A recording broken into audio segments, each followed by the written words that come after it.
আমরা কদিন আগে বাংলাদেশের নোবেল বিজয়ী ডক্টর ইউনূসের একটা সাক্ষাৎকারের একটা অংশ বিশেষ বোধহয় ডয়চে ভেলের একটা সাক্ষাৎকার, এটা আমরা দেখেছি। যদিও সাক্ষাৎকারটা পরে কোনো কারণে বা কোনো যৌক্তিক অযৌক্তিক যে কারণেই হোক আমরা দেখতে পাই না ওই পেজে। আমি শুনেছি, আপনারা অনেকে হয়তো শুনেছেন। তিনি বলছিলেন যে পৃথিবী তার গন্তব্যের দিকে, ধ্বংসের দিকে এগিয়ে যাচ্ছে, এবং তিনি অন্য পার্সপেক্টিভ থেকে বলেছেন নিশ্চয়ই।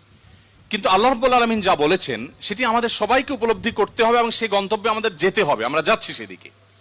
পৃথিবী যখন তার গন্তব্যের দিকে বা সৃষ্টি জগৎ যখন তার গন্তব্যের দিকে এগিয়ে যায়, তখন যত বেশি এগিয়ে যাবে ঈমান মানুষের জন্য ধরে রাখা তত কঠিন হবে। আমরা সেরকম একটা সময় পার করছি।